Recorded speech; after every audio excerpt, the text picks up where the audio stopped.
প্রিয় দর্শক, আজ আমি নতুন একটি ভিডিও নিয়ে এসেছি।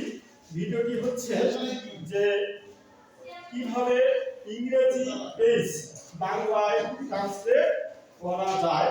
দেখুন, আমরা অনেক সময় অর্থাৎ যে ফেসবুকের যে শর্ত ও মনিটাইজেশন এগুলো ইংরেজিতে থাকে, কিন্তু আমরা এগুলো মানে বাংলাটা বুঝতে পারি না। এই বাংলা বুঝতে না পেরে অনেক সময় আমরা ভুল করে থাকি। তবে এই যে মনিটাইজেশন এবং একটি ভুলের কারণে আমাদের মনিটাইজেশন কি হয়ে যায়, কেটে যায় বা চলে যায়, যার কারণে আমরা ফেসবুক থেকে আর করতে পারি না। তাই আমি আজকে দেখাচ্ছি যে কিভাবে ইংরেজি পেজ বাংলায় ট্রান্সলেট করা যায়।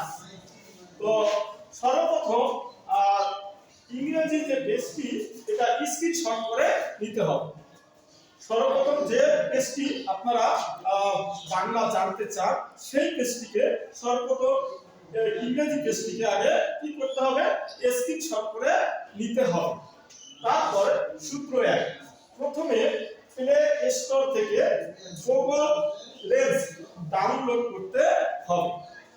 তারপর হচ্ছে সূত্র 2, গুগল আইকন ক্লিক করে সার্চ এর ডান পাশে গুগল লেন্স ক্লিক করতে হবে।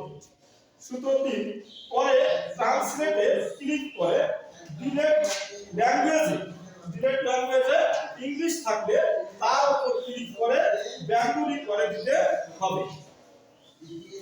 সূত্র 4, এরপর টেক্সট এর উপর ক্লিক করে স্ক্রিনশট এর উপর ক্লিক করতে হবে। তাহলে ইংরেজি পেজটি বাংলা হয়ে যাবে এবং আমরা বাংলায় বুঝে তারপরে আমরা যদি মনিটাইজেশনে বা ইংরেজি যে কোনো পেজ বাংলা করে আমরা সহজেই বুঝে মনিটাইজেশনের জন্য আমরা এগিয়ে যেতে পারি এবং ভুলগুলো আমরা এড়িয়ে যেতে পারি। তো যদি ভিডিওটি ভালো লাগে তাহলে আপনারা কমেন্টস করবেন, কারণ কমেন্টস করলে তাহলে দ্রুত একটা যে ফেসবুক যে একটা আশা নিয়ে বা প্রত্যাশা নিয়ে মানুষ করে বা এগিয়ে যায়, বিভিন্ন ডাউনলোড দেয় বা ডাউনলোড করে দেখা যাচ্ছে যে আমাদের সামনের দিকে এগিয়ে যাওয়ার জন্য যে প্রেরণা থাকে সেই প্রেরণা বা প্রত্যাশা পূরণ হতে পারে। তো প্রিয় দর্শক, আজ এ পর্যন্তই। আপনারা ভালো থাকবেন, সুস্থ থাকবেন, আর এই আশা করে আমি আজ শেষ করছি। ধন্যবাদ সবাইকে।